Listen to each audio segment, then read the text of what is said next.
just like all the Easter eggs I hid on Easter, you're about to get spoiled. Twinema. Twinema. Twinema. Twinema. Cinema. Twinema. Cinema.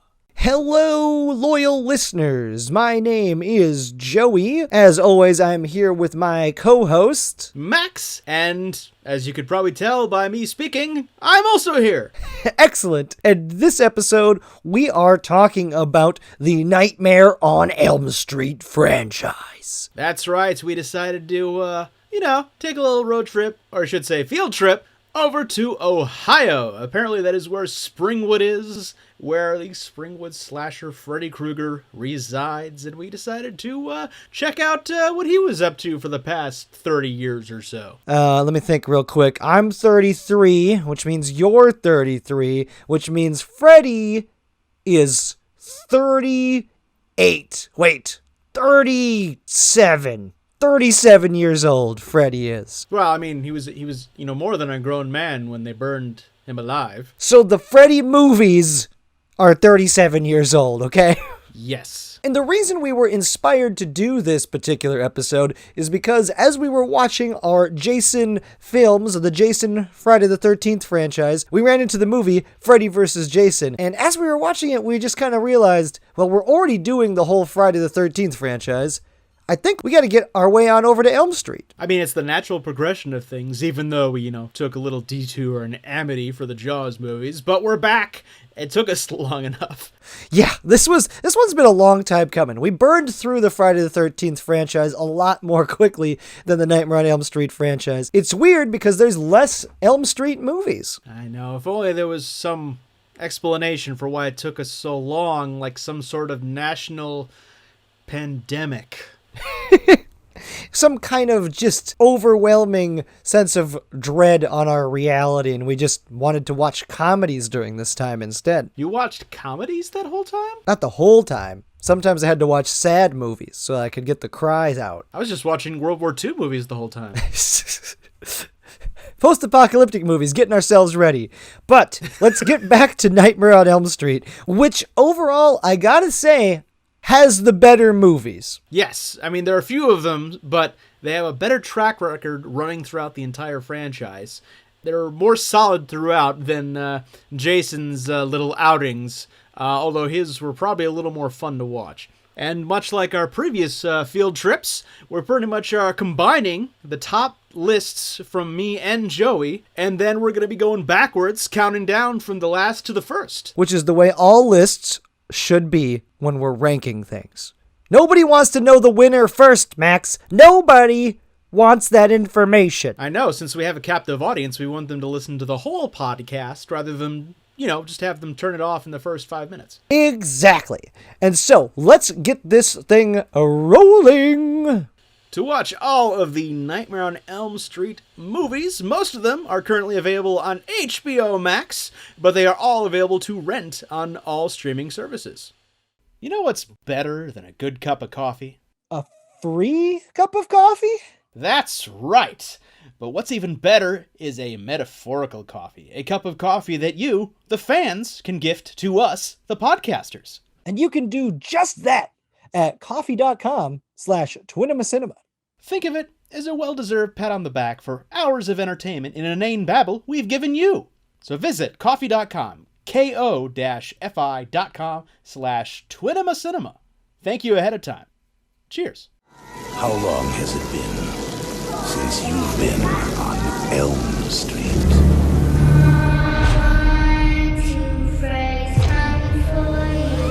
Believe in the boogeyman? No.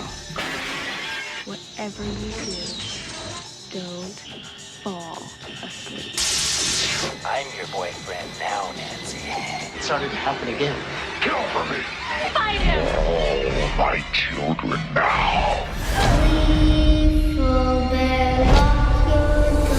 Man of my dreams. He's real, isn't he? He's real. From the prime time, bitch. How sweet. Fresh meat. The party's just starting. All right, Krueger. This time it's for keeps. Every town has an Elm Street.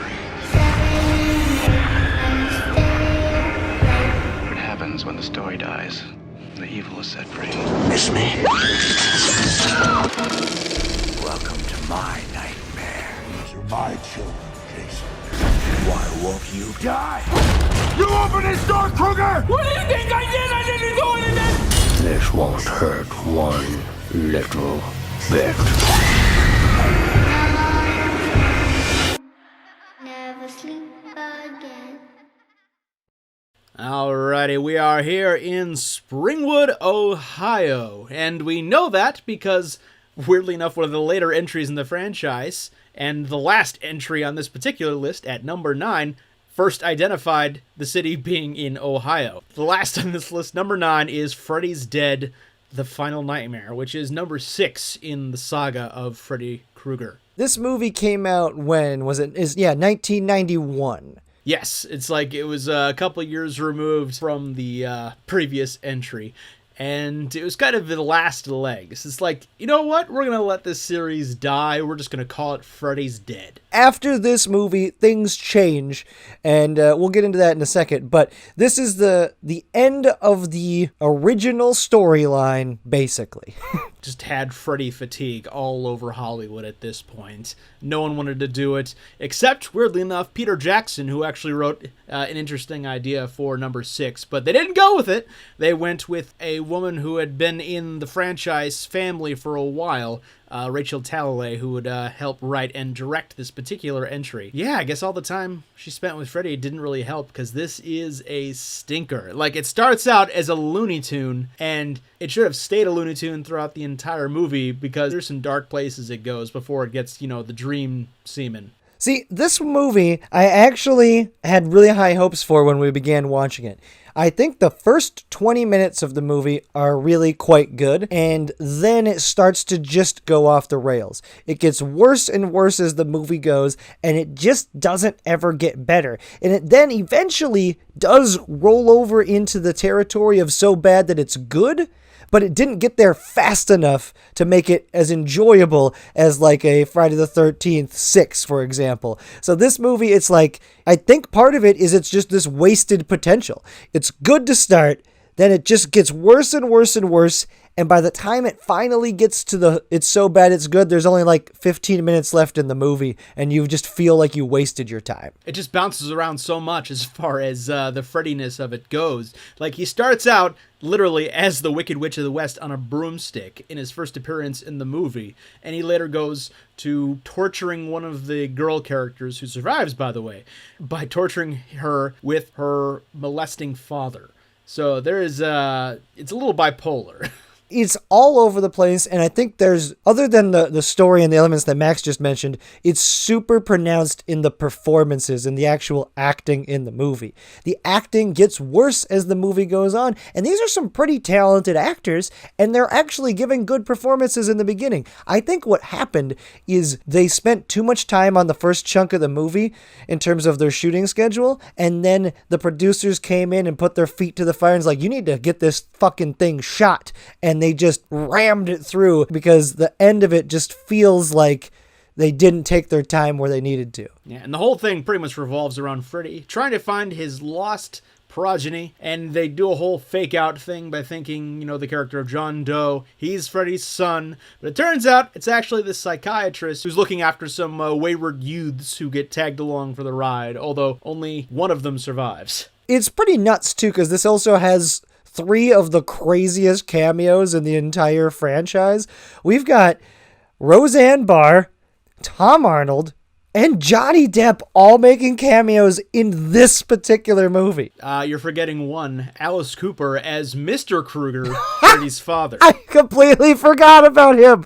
Like, they threw everything into this movie. They just grabbed the spaghetti pot, threw it against the wall, and then nothing stuck. Just nothing worked out. Not to mention the fact this movie starts out with like an Escape from New York-esque computer screen saying that all of Springwood has pretty much become a desolate wasteland because Freddy had literally killed every child in town. It really had a lot of potential there. It was like a reverse Children of the Corn, and I was hoping that they went with that route, but they didn't. I mean, from the beginning, when we didn't get a Freddy's on the wing element, we knew this wasn't going to quite hit all of our hopeful goals, because they really dropped that opportunity. And then for some reason, Yaphet Kotto is in this movie, and he's a psychiatrist, and he breaks out his nunchucks when trying to fight Freddy. It's bananas. Like, there's some bananas moments that made it almost great. It's so incredibly inconsistent, and that's why it's number 9 on our combined list. It also gives us a brief intro into why Freddy has his powers in the first place, which is why I mentioned the demon sperm,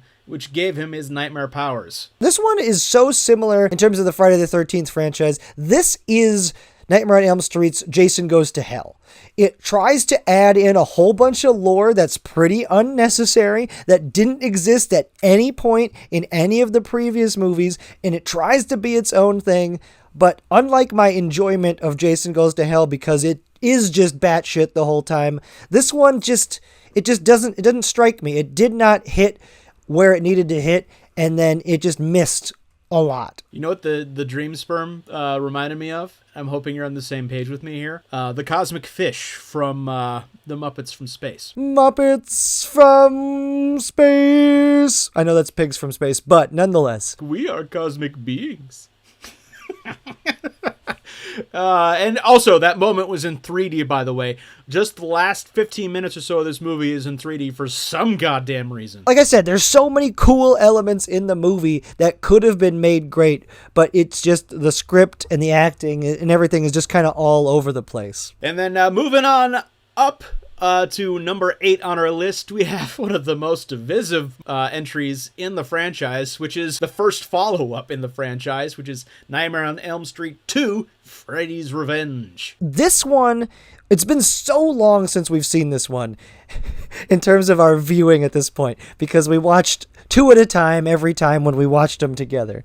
What I remember distinctly about this movie is that it is so dramatically different than all of the other movies. Also, just has a whole different feel to it because Freddy has a different agenda because he's trying to possess this boy, a final boy, essentially, into becoming his physical manifestation. And it just brings a whole different vibe, which is pretty much what this movie is legendary for. And I really do think that if I were to watch this movie again after having rewatched all of them, I feel like I'd have a bigger appreciation for it. But it just really stands out in the franchise, and it doesn't stand out in a good way. Like, there's no particularly exciting kills that I remember. There's some pretty cool elements in the beginning, but I think the allegory and the story behind it, although depending on who you talk to, that was not the intention of the movie, I think makes it a much better movie in hindsight. Like, in that regard, I think that's a really cool thing that they tried to do, but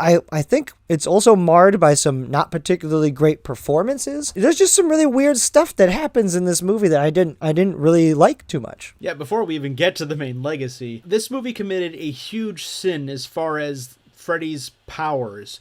And that's the fact that he bursts out of a pool and terrorizes a pool party in the real world. And he just starts slashing and making fires everywhere. And it's like the most un-Freddy thing I can imagine. In terms of like the continuity of Freddy's powers and the continuity of the entire franchise, this one just doesn't fit. It's kind of like a Season of the Witch in a way. It's not that different. Obviously, we have Freddy in it. We don't completely lose him like we do in Season of the Witch for the Halloween franchise.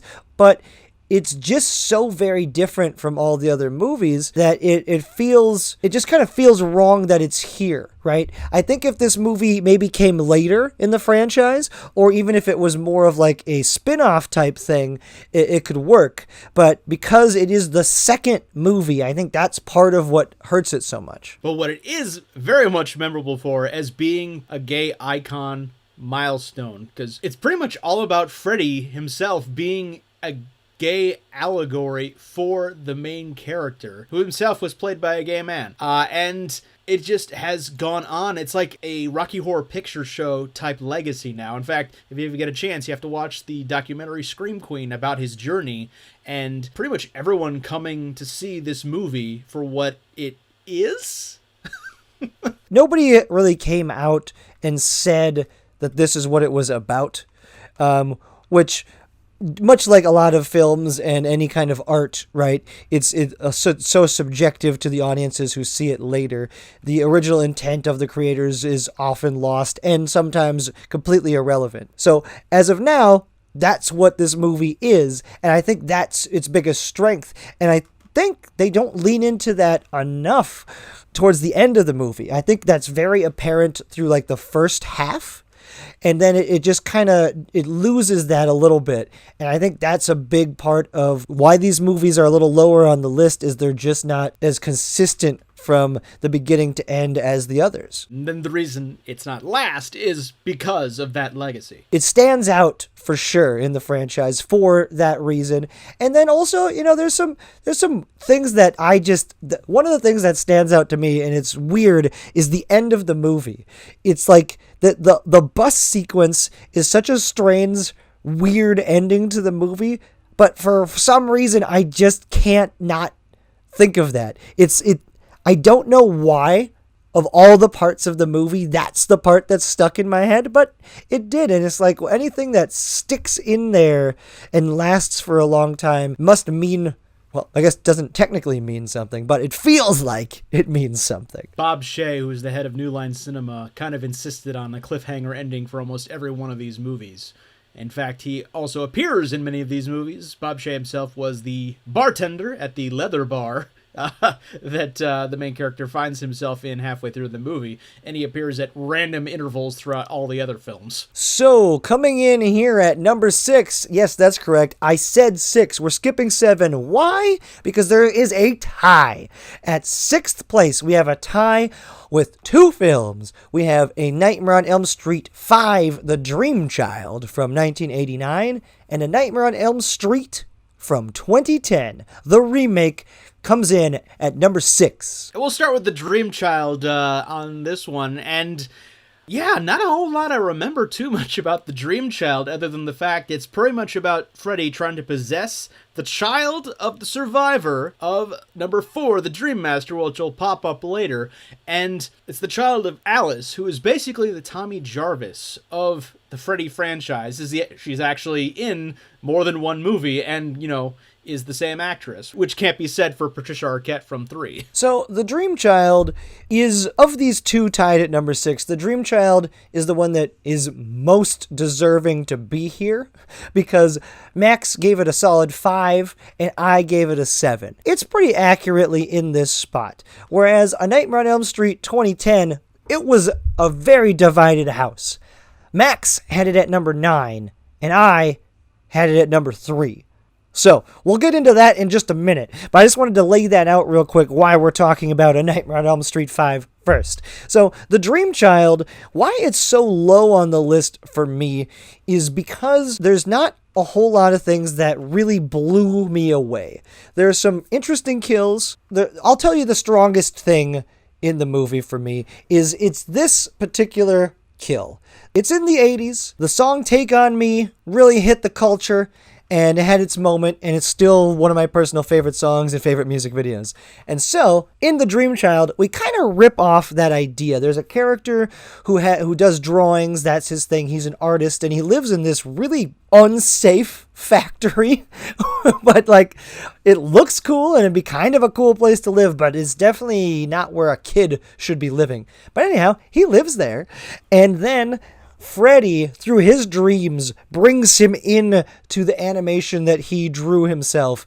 And I think that is just a very fun standout sequence in this movie that puts it a little bit higher on the list. Although ultimately that amazing kill doesn't really add much to the movie, as it's mostly just about Alice and her paramour Dan, who, through the just oddest sex scene at the beginning of the movie, make this child, who ends up being played by the 6-foot turkey kid from Jurassic Park, and just have to save his unborn soul, essentially. And the kid is pretty good in the movie, but with the Freddy movies, one of the things that happens, just like with the later Jason movies, the same thing with the later Halloween movies, is they are just scrambling for content. And so they start building this lore into the world that is pretty unnecessary. It really takes away from the straightforwardness of the previous movies. Of the best movies in all of these franchises, it's just this is why they do this. This is what happens because of it. That's it. We don't need this next level of a child that Freddy is trying to Ghostbusters 2 his way into this body and take over this child so that he can start murdering people again in the real world. We don't need that, but that's what we get. And so we have this weird labyrinth face-off sequence at the end of the movie where this kid's running around an MC Escher painting with his mom Alice chasing him down with Freddy in there. And then we have a moment where the kid is a kid Freddy for like a brief moment, and then he's on the same side as Freddy, but he's actually working with his mom to kill Freddy. It's like almost the same story beats as Friday the 13th 4, right?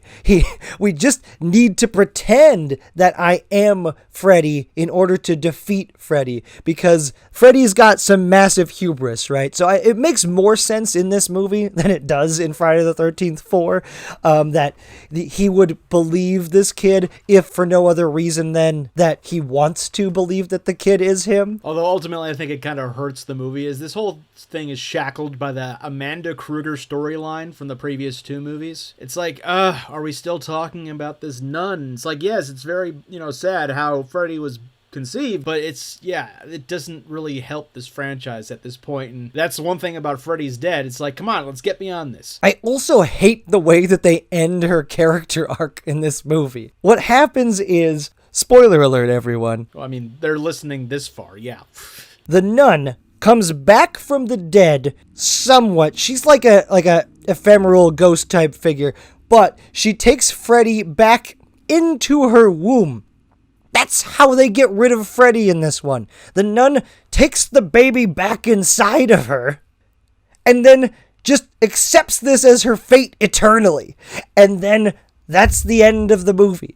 Wait a minute. This woman, who according to the lore of the Nightmare on Elm Street franchise, was raped by like 100 maniacs who are in an asylum, she has to take the brunt of all of this? She's the one who is left to have to deal with all of this bullshit? It's dumb story-wise, and it's terrible for this woman.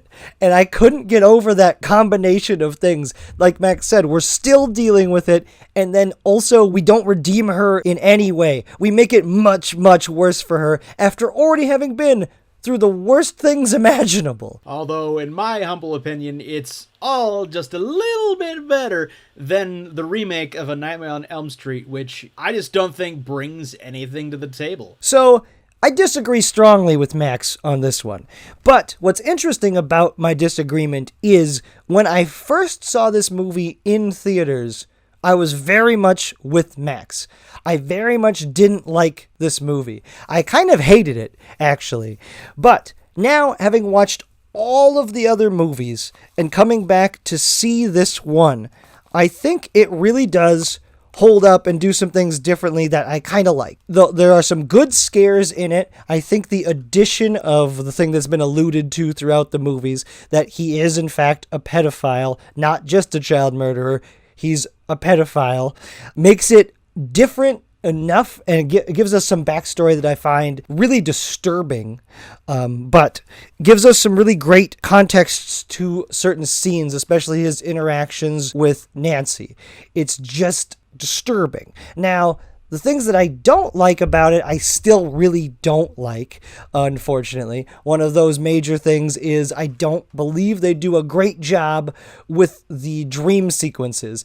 We can almost always tell when we're in a dream, and that's one of the things that in the best Nightmare films, those are the best moments, is when we end up in a dream but we're not aware that we're in a dream until a little bit later. In the new Nightmare on Elm Street, it's pretty apparent that we're in a dream almost immediately. It's like a bit of a visual cue the moment they fall asleep, and that's something that really does still bother me.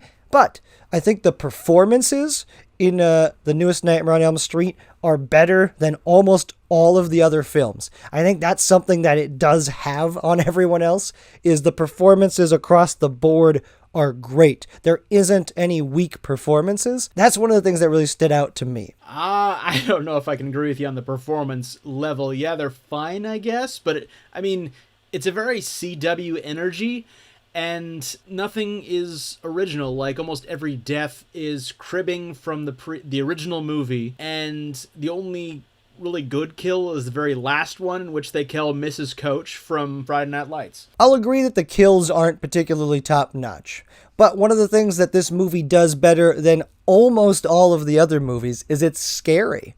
The other movies aren't scary. They really aren't. The original Nightmare on Elm Street is, and there's good scares in all of the other ones. But in the new Nightmare on Elm Street, I was on the edge of my seat at a couple of moments. They've got some good jump scares. The tension is there. And Freddy, as a villain, is his most villainous. Some ways that's a worse thing because we don't get quite as witty of banter that he has in other movies.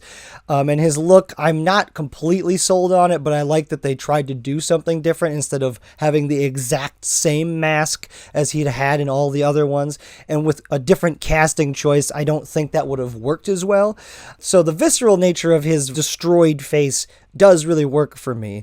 I think the color palette is something that just is a major fucking problem with a lot of 2000s horror movies, and they did not fix it in this movie. The Platinum Dunes movies all have a look to them, and they all have that same look, and I don't like it. But that being said, I think the horror elements are really good, and I don't know how you don't think the performances in this are better than in all of the other movies. The other movies, I can see what you're saying, the CW aspect to it. There's a particular look to it. These people have a particular look, but none of the performances are bad in any way. No, they're not great, right? They're not the most top-notch performances, but we're talking all 7.5 performances, where in all the other movies, there's at least a 5 in at least every other movie. There is always a weak link. Okay, so I will give you this. They're all at about the same level. And I do appreciate some of the innovations that it brings. The micronaps are kind of interesting, but I think the biggest detriment that this film does is making me feel bad for Freddy. I should never, ever have to feel bad for Freddy for thinking that these kids reported him for touching them, and maybe they lied. I think that's not a thing for this movie. And yes, they turned out to have been correct. He did touch them, but I feel like there should never have ever been a doubt. That is honestly a horrible story beat, and I put that in my notes. Kids do sometimes exaggerate things, right? But they don't generally make up anything like this.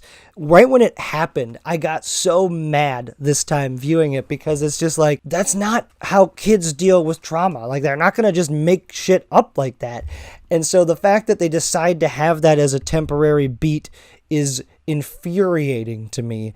And gladly, but also horrifically due to the movie, they were not lying. He was a pedophile, and he deserved a lot of what he got. But you're right, the way that the story unfolds there's two things to it. I do not like the story beat, but I also understand that that's a bit of character development, because this kid doesn't want to feel as if he got an innocent person killed, and he feels absolute guilt that because of him, this person was killed, and this person is now haunting his dreams and killing his friends. So he blames it on his dad and blames it on them, when in fact, that's not what's going on. It's just that this guy is a terrible person murdering people. Well, to be fair, shifting the blame to the children directly, it's like a personal revenge at this point instead of just getting revenge on the parents of Elm Street.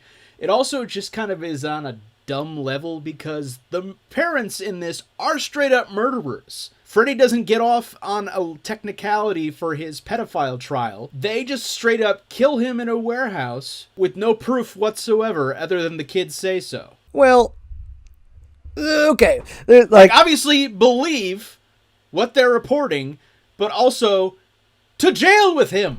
I understand your point of your statement here, but you also like Batman. Okay, Batman is a vigilante. All right, so we can't. But he doesn't murder people in the good movies.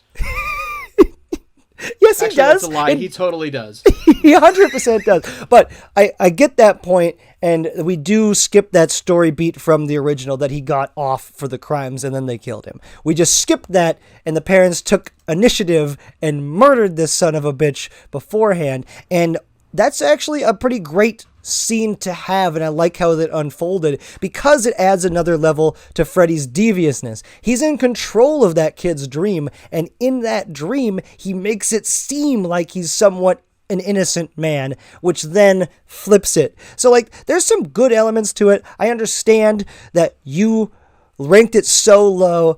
I don't feel the same way. I don't think it's a 9. I don't think it's the worst movie in this franchise. I put it as a 3, but I was torn between like 3 to 5. 3 to 5 are all really close for me. Ultimately, it was Jackie Earle Haley, great actor, but he's trying to riff on Robert Englund's work. He's saying his catchphrases, and they're not funny. Like, he has a finger razor glove for no reason. Like, I don't think he used it on the kids. Like, he just has it now. There's not a sufficient reason behind that.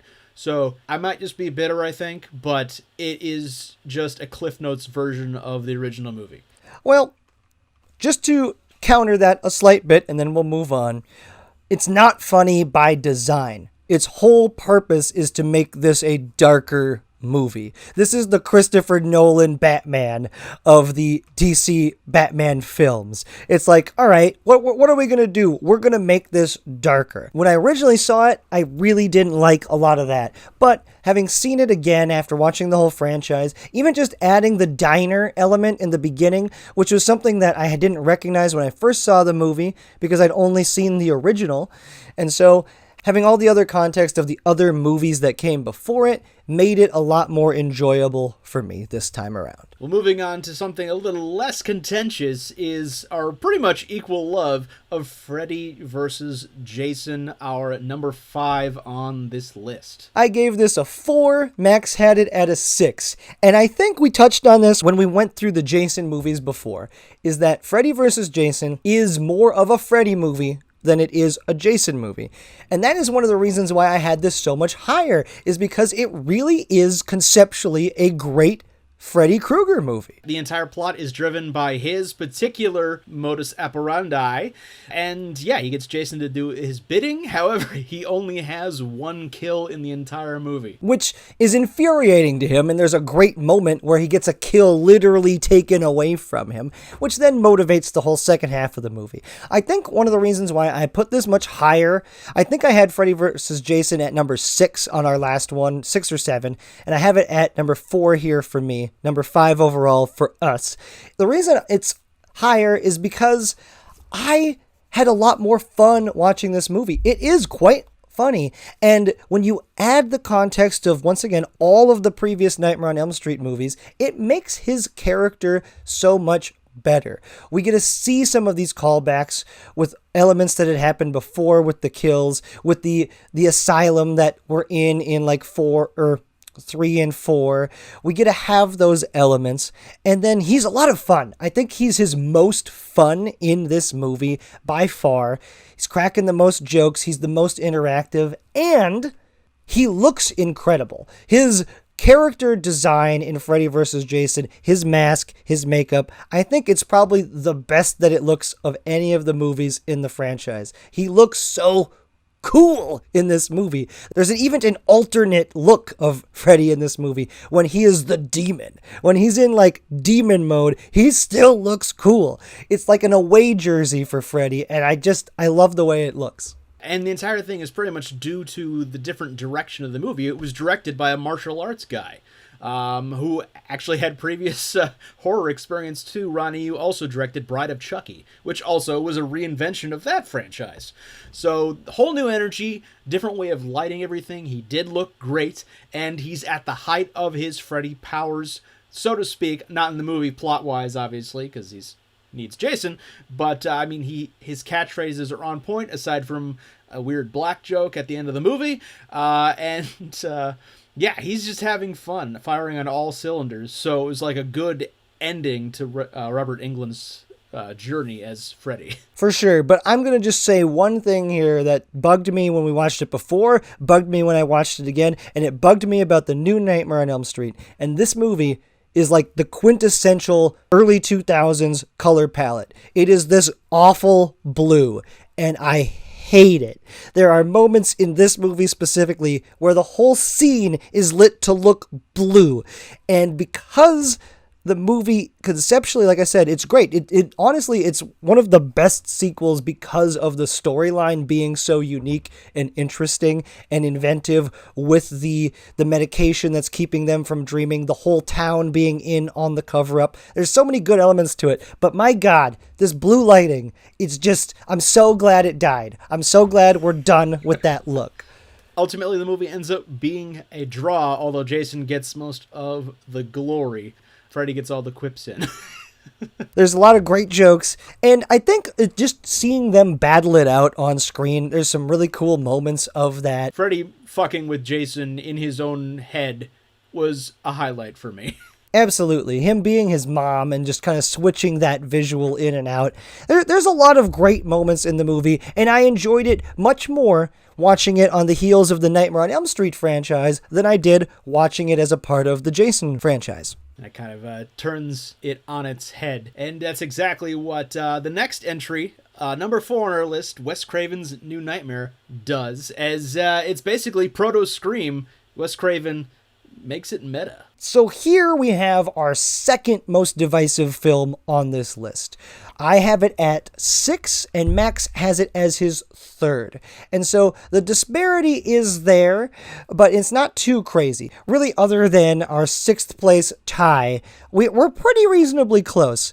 So for me, the reason why this movie was lower than I initially even thought it was going to be is honestly because it's not violent enough. There are kills in this movie, but I don't remember them being particularly interesting or visceral. They are off-screen for some of them, and we don't really get a whole lot of gore or a whole lot of uniqueness into the way that these murders unfold. Now, that's a major drawback when I'm watching a franchise that's based on horrific violence. But is it still a good movie? Yes, I think some of the performances in this are great. I really do like the storyline of us bringing Heather Langenkamp in as her own self and then playing Nancy. And I like bringing back John Saxon as his character from the original. But I do not think that this really, like, we've flipped the lore so much with this movie that it just becomes this really strange meta film, and it works, but I just feel like it's another outlier in the franchise for this reason, is we're like 3 levels deep on meta-ness at this point, and I just I'm not loving it. I didn't love it when I watched it this time for that reason specifically. The meta-ness didn't exactly stick with me as much as it used to, because I do enjoy this movie quite a bit, which is why it's my number 3, but the plot is definitely what ranks it higher for me. Yes, there's less kills, but the kills they do have are pretty memorable to me, especially the one in the hospital room where Freddy is basically dancing on the ceiling while murdering the babysitter. That is easily the best one, and in my notes, that whole hospital sequence is like the best part of this movie for me, because the way that the babysitter defends the kid and the way that she defends like the mom's wishes is just amazing. I love her as a character, and I love how she fights tooth and claw to protect this kid and pushes the nurses out of the room, locks the room, however, then gets horrifically murdered. And yeah, that's obviously the best death in the whole movie because of so many reasons. Because it's Fred Astaire Freddy, because it's a callback to the original, because it's very violent, because we're all over the room, and it's also the character we've known the longest who gets killed. It's really well done, and yes, that's the standout part for me. And I think the other biggest standout part is the damn child actor. He is so incredibly good in this movie. Well, it should be noted, this is a noted child actor, Miko Hughes, who was very popular in the late 80s, early 90s, as he was Gage in Pet Sematary. Another incredible performance, by the way. He was also in Kindergarten Cop. This kid was just firing on all cylinders, and he is so good in this movie.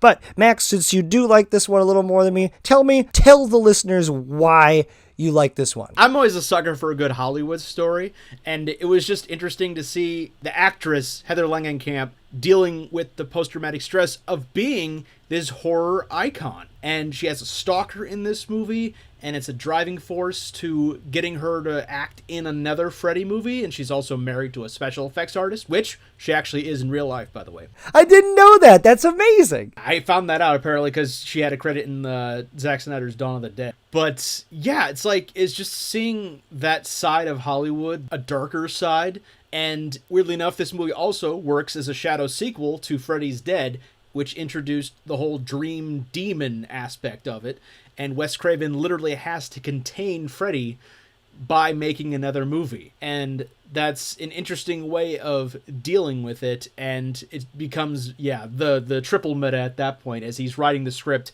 and reading the dialogue as it's being said by some other character in Hollywood at some point. But I know there's some kind of weird pleasure with seeing the actors playing themselves while also being in a movie. I really loved Robert Englund in this because he's so nice. He's just such a nice, lovable guy in the movie, which is exactly contrary to what we've seen of him playing Freddy Krueger for a decade at this point. And so seeing him as this pretty posh, pretty successful actor in Hollywood, I think that's quite a bit of fun. And I do like the idea of needing to make a movie to contain this demon, right?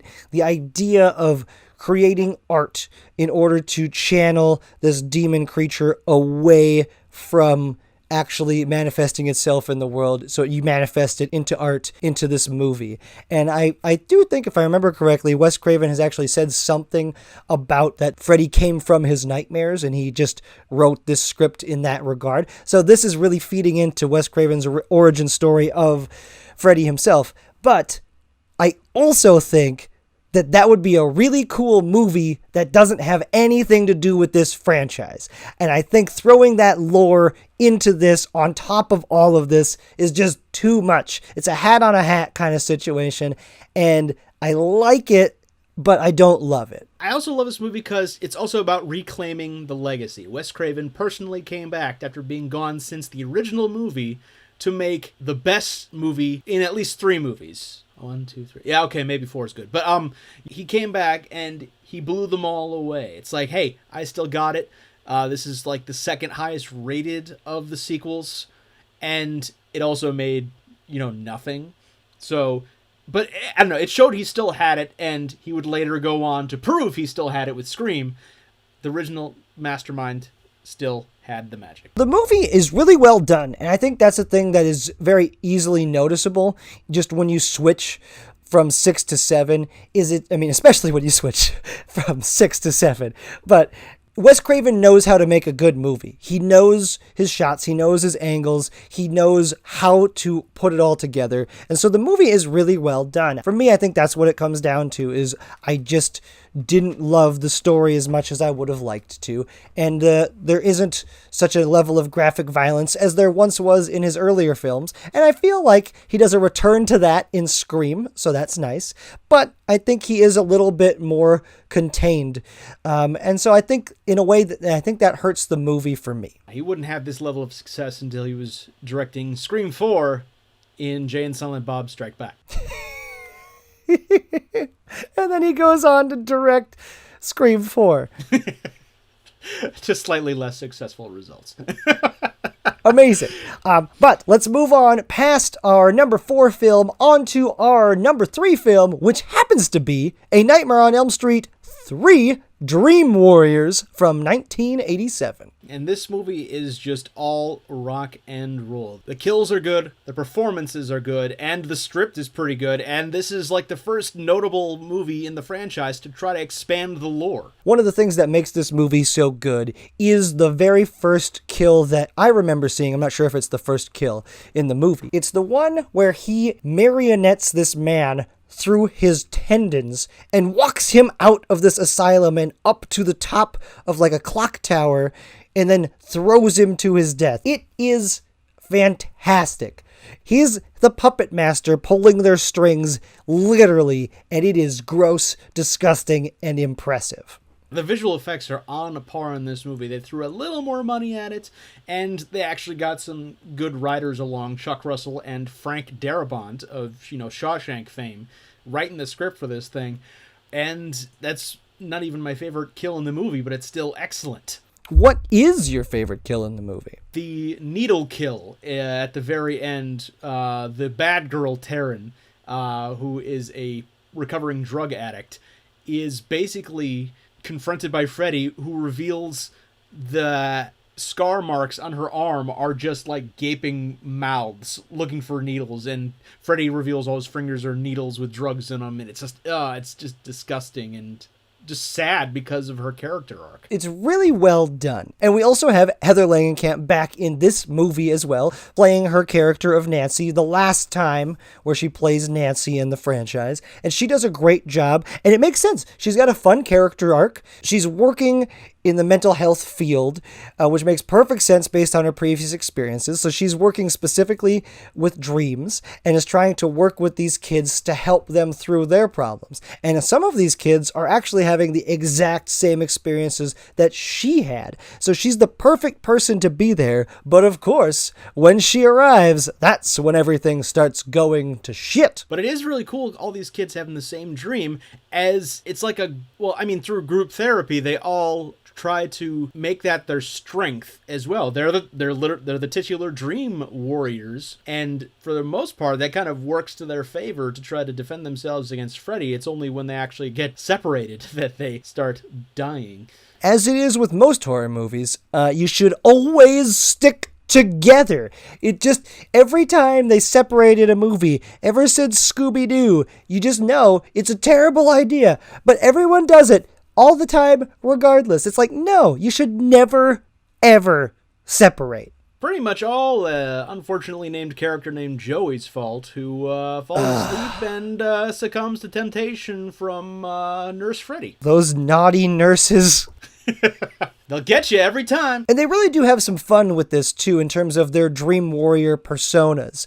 Because we have a character who creates this wizard visage on himself and uses his wizard powers to try to defeat Freddy, which makes perfect sense in this dreamscape, in this dream world. It's the first time we've really taken it to that next level, because in the original Nightmare on Elm Street, the goal is always to pull Freddy out of the dream and defeat him in the real world. This is the first movie where they really say, hey, maybe we should try and beat him on his own turf. These are our dreams after all. Why can't we also control them? And that's kind of the main push of the story. The second part, you got a doctor played by not Jeff Bridges, trying to find Freddy's ashes to take them to holy ground and bury them, put them to rest, defeat them that way. So the Dream Warriors are kind of the distraction at that point. In which case, it introduces Amanda Krueger, the spirit of Freddy's mother, the nun, who was unfortunately raped by 1,000 maniacs. And she just kind of appears and helps from time to time. But yeah, that part of the lore is introduced. And ultimately, they have to go to a junkyard to bury Freddy. And John Saxon comes back, kind of a disgraced police officer after not believing his daughter in the first one serves you right. And yeah, he redeems himself, only to be gored on the back of a Cadillac by a reject from Jason of the Argonauts, the weird skeleton Freddy there. I think this movie has, there's a reason why it's so high on our list, right? I have it at 5, Max has it at 2, but even just hearing Max talk about it, and like I said before, my 3 through 5 could really all be up in the air. And this is one of those movies that when I watched it, I just felt it was a little bit too different toned. Like it changes speed kind of halfway through. And that's one of the reasons why I didn't like it so much. It's just, it switches into this Dream Warriors mode, which we could have started with. And I think that's why, for me, the next film on our list is ranked higher. And as is common in a lot of these franchises, as they get up in installments, this one just kind of says, fuck it. They buried his ashes on holy ground, and what happens to wake up Freddy this time? A dog digs him up and pisses fire on his bones. And that is an absolutely bonkers way to start our next movie, which is number 2 on our list of rankings, A Nightmare on Elm Street 4, The Dream Master. It starts on a kind of dubious note because they did not bring back Patricia Arquette, the main, not Heather Langenkamp star of Dream Warriors, for either money reasons or she read the script and figured out she was going to be killed off in the first act. Which, she is. And then we have a really fun sequence where the powers are transferred to someone else. Did we mention before that specifically Patricia Arquette's character had the power to bring people into her own dreams? I think we forgot it. We did not, although it does later get passed on to Alice, who's the hero of number 5, and I mentioned she's kind of the Tommy Jarvis of the franchise, well, other than the fact that she's the only person to actually get cast twice in these movies besides the 2 survivors besides her. But yes, the powers of not Patricia Arquette, Tuesday Night being the actress in this one, yes, is unfortunately killed, but her powers are passed on to the titular Dream Master, Alice, in this movie, who one by one gets all the powers of her friends as they die to be the one person who can combat Freddy. She's also the only person in this franchise to actually, graduate onto the sequel and make it out alive, as the 2 survivors, besides not Patricia Arquette from Dream Warriors, are also axed off fairly quickly. This film takes place directly after A Nightmare on Elm Street 3, Dream Warriors. We pick up following that with our main characters, which, like Max said, there was a casting change. These 3 are all going to high school together, and they're all friends, and they're all working together to try to maintain their mental state. They know that the experiences that they've dealt with, they know who Freddy is, and they know how to beat him. As the story begins to unfold, Freddy is trying really hard to get back into their lives, and he does so quite successfully. All the kills are fairly imaginative in this movie, with the exception of one infamous kill where the kid who loves karate has to fight an invisible Freddy, and it's just kind of embarrassing. But other than that, most of them are aces. Yeah, that one, I don't even remember why I let it go in my rankings, but I definitely did. Because it is a low point. But then there's also the best kill in the entire franchise, which is, of course, the Roach Motel murder sequence. Agreed. I had heard about this sequence before I had ever seen the movie. And it's even better because it's seeded early in the movie by a weird Kafka reference. And yes, there's indeed a metamorphosis coming along, as they were definitely fans of The Fly. This poor girl, later in the movie, in a dream, has her arms broken, turned into roach arms, and trapped in a roach motel. Not only that, she falls face forward into the goo, and her entire torso is ripped apart as she becomes a fully realized cockroach. And it is the most disgusting and amazing kill in this entire franchise. That's the one hill I will die on as far as this franchise is concerned. The makeup and the tone of that kill are amazing. It comes at such a high point in the movie, too. It really does just take us to that next level, and I love it. And that is also kind of concurrently running with one of my favorite sequences in the movie, which is this recurring dream moment where we keep having a Groundhog's Day-esque restart, where our Alice is running out of the diner that she works at and getting into the truck with her boyfriend. And that sequence happens over and over and over again. And I just, for whatever reason, the way that is shot and the way that unfolds really, really works for me. Sometimes this kind of a sequence can be really annoying, and they actually did a horrible job of it in Freddy's Dead: The Final Nightmare, but they did a great job of it here. And I think it really goes to show that the same kinds of techniques, when in the right hands and in the right part of a story, really work, because our main character Alice's boyfriend, who's in that truck, never actually gets there. He gets into a horrific wreck outside of the diner, which, based on the wreck and how it unfolds, you would assume this kid dies. But no, he does not die, and he ends up in the hospital, where, of course, since he's unconscious, Freddy can get his claws into him. But he makes it only to be axed off in the next movie anyway. I mean, he tried his best. He got as far as he could go. The whole Dream Master conceit of it is kind of flimsy, but getting to that point is so much fun, I don't really care.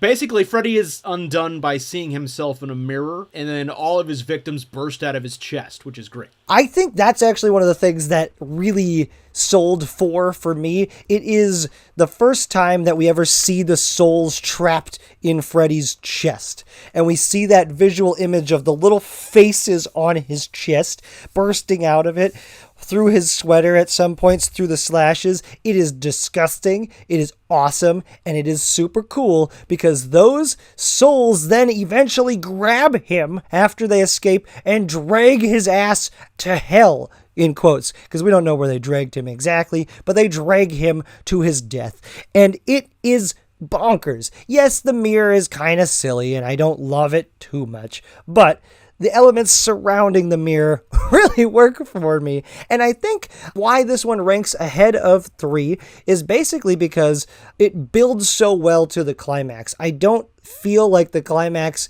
in 3 is quite as good, even though it may be better script-wise or story-wise. I think the way that it's edited together in 4, it just builds so much better for me. So even though it is a little ridiculous that she's taken all of their powers, we've kind of already gotten into the realm of ridiculousness, because she can pull anyone into her dreams at any point now. So the finale, how crazy it gets, is still awesome. And of course that leaves, well, you guessed it, the original, the OG Nightmare on Elm Street at number 1. And frankly, deservedly so. This movie is a legend. Like, it came after a slew of serial killer movies, and Wes Craven created a truly original vision.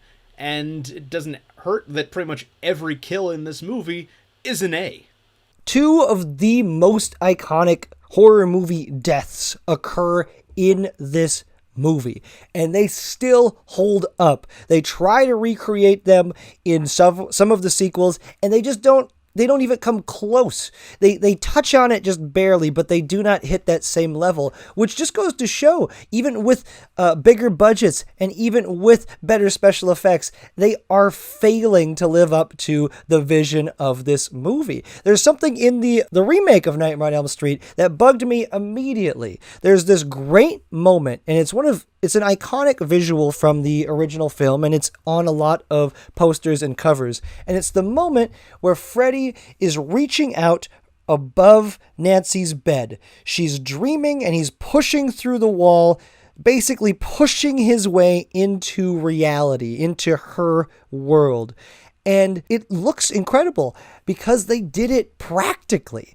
He really does push on some kind of rubber latex, pushes his face and the claws out into it. And then, yes, they use a little bit of effects to remove it so that the wall comes back, because that would be a really difficult thing to do. But they skip ahead in the remake, and they just straight up use CGI, and it just doesn't feel as natural or as tactile. And you see that with some of the other kills, specifically with Johnny Depp's death, which obviously Johnny Depp is great in this movie, but that kill is amazing. You'll never see more blood in a scene than you do in that scene in that movie. It's probably even more than The Shining when the blood is flowing down the hallway. That's the level of blood we're talking about in that death in Nightmare on Elm Street. Although I think the Evil Dead remake has the record for blood on set. But yeah, it is pretty gory. It's even better because it's actually the exact same room as Tina's death the first death in the movie, where they pretty much rotated the entire room to have her roll around on the ceiling. Which is such a brilliant way to do it, and that's obviously used later in Inception. That same concept of how to just put a full room on rotation and do that is used in multiple movies. This movie, with a pretty minimal budget, really stretches it to its absolute max. And with that too, it is pretty scary. Freddy is not as quippy as he is later in the series. He gets in zingers every now and then, but for most part, he's a menace. Like, he is freaky. He's in shadows most of the movie. I mean, up until he gets home alone at the very end of the movie by Nancy. Yeah, he's gunning for her. One of the things that really sets this movie apart is it creates a very specific set of visuals that is consistent throughout the whole movie. We create this iconic looking Freddy. We create the iconic boiler room and this environment that he lives in. It's so cool and consistent, because one of the things that bothered me about the remake of Nightmare on Elm Street is the fact that we sometimes know immediately when we're in a dream. In the original Nightmare on Elm Street, there is a lot of wall breaking, but we're not breaking the wall to the audience, we're breaking the wall into the other characters. And that is super fun. I think one of the best moments in the entire movie is when Nancy yells from her dream to her boyfriend, who is briefly asleep in her room, and she yells at him to wake her up, and then he actually responds in the dream.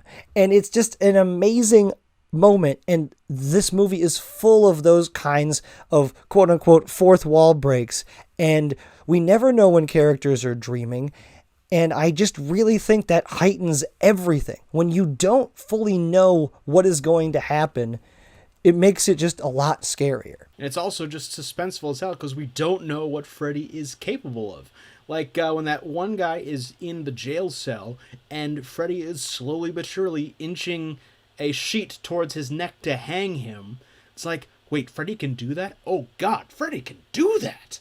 He just has a bag of tricks that he keeps pulling stuff out of, and it never reaches the same level in any of the sequels. And I think really there's only one weak part in this movie, and it really is the performance of the mom, Nancy's mom, and she's not bad. When I watched it when I was younger, she seemed a lot worse, but now the older I am, the more believable her performance actually has become, which was very interesting. I didn't expect that to happen.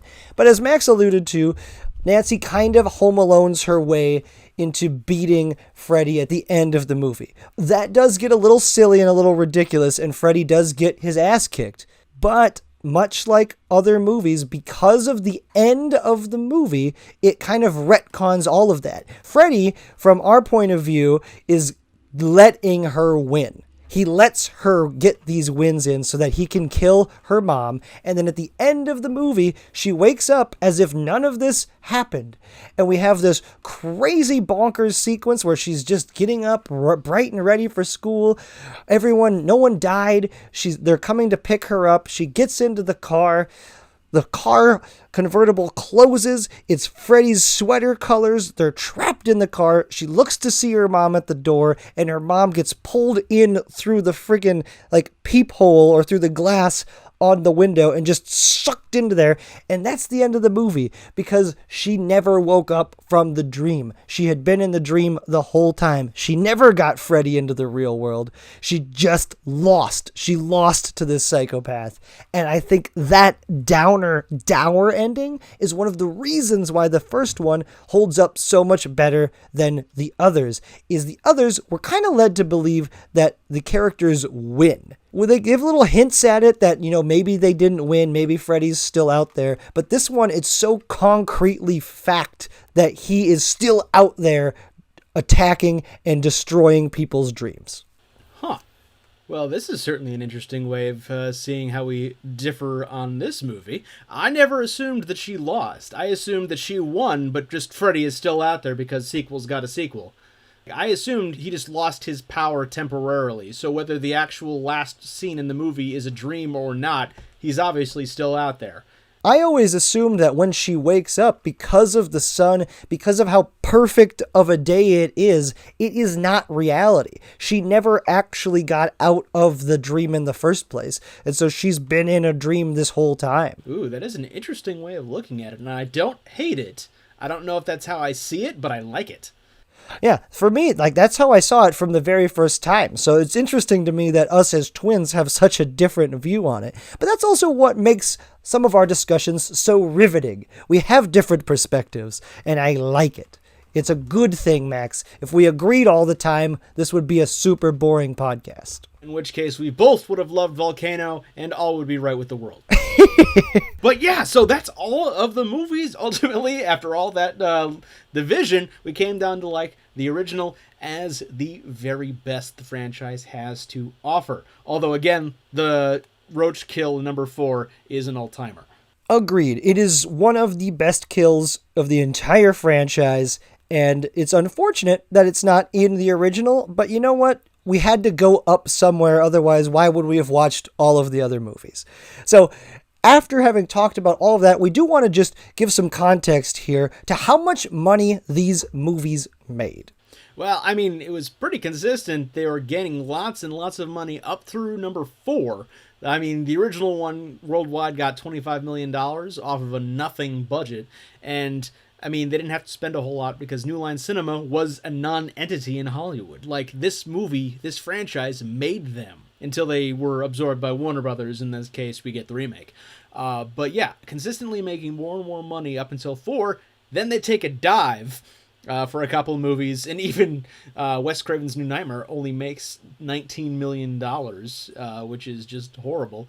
And then the highest grossing in the franchise is Freddy vs. Jason, and Jason had been around a lot longer for many more sequels, so who can say who brought more box office to that particular fight? And I think one of the things that puts Nightmare on Elm Street in a separate category from the Friday the 13th franchises is basically just the merchandising. There's so much merch that came out around Freddy and around all of these different movies, whereas the Friday the 13th series didn't have that, but their combined powers does lead to a pretty fun and great sequel. So I'm glad it happened, because sometimes you just need that kind of bananas stuff to happen. Although marketing horror movies to kids is kind of just a skeezy thing to do. Yeah, but it's a tried and true tactic, Max. It works. I know it works. If the toys are cool, who cares? It's true. But had I seen these movies a lot younger, I could have been much more scarred. Yeah, and I'm glad that you didn't, because I do not want my brother scarred, or at least more scarred than I've already made him. And then, weirdly enough, the remake, second highest grossing, it made $115 million worldwide, although it is, it is the most critically reviled as well. So I guess the critics agree with you, Max, which, you know what?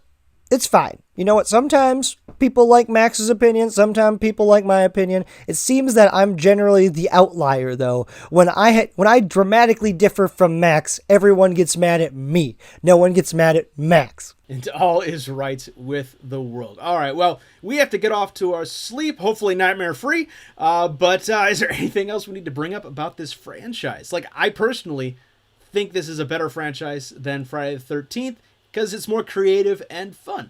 After directly comparing the two franchises at this point, I would have to say I do think, like you said, they are more unique movies, and there's a lot more interesting ways to tell a story when you're jumping around and you have these timelines that are intersecting with each other. The multiple timeline storytelling is a lot of fun. And I think we've created a much more unique way of murder. Friday the 13th, in so many ways, is just like, it's too similar to Michael Myers. It's too similar to this character, whereas Freddy's wholly unique in his own. And I think overall the movies are better. Now, the Jason movies themselves are a lot of fun, but they're fun for, like you said, different reasons. You're in it entirely for the kills. You want to know who's going to die next because there are so many more kills, and I think they are overall way less scary, kind of for that same reason. You know what's coming always. The Freddy movies, we've got a couple that have some really good frightening moments to them, and they're tense. In all the Jason movies, that isn't ever there. And so that's why I think, so far, A Nightmare on Elm Street, the superior franchise. It's also been a creative incubator for a lot of heavies in Hollywood. Obviously, Wes Craven, but then you got Frank Darabont, Brian Hageland, who wrote, A Knight's Tale and LA Confidential, wrote number 4, and Rennie Harlan also directed number 4, who did Die Hard 2, and also Cutthroat Island, did a lot of crazy stuff. So yeah, some big guys, big names coming out of the series compared to a lot of other directors in Halloween or Friday the 13th, frankly. But that is just our humble twin opinion. Please tell us your ranking. What do you think is the best Nightmare on Elm Street movie? Comment on the YouTube video, comment on Instagram, comment on Twitter, comment on Facebook. We want to hear it. We always love hearing your opinions, even if it's just shitting on mine. It happens, I get it. Just tell us about it. We want to hear from you. Thank you guys so much for tuning in and being such loyal listeners. We really appreciate you, and we can't wait to bring more episodes to you. This is going to be a really fun year. We're getting through it, everyone. We're getting the vaccinations out there. We're taking care of each other, but please continue to wear your masks and be safe, because we want this year to be better. We're going to do our best that we can to bring you the great content that you're used to listening to. So we're going to keep trying. You keep trying. Thank you so much for joining us. And to quote Patton Oswalt, it's chaos. Be kind.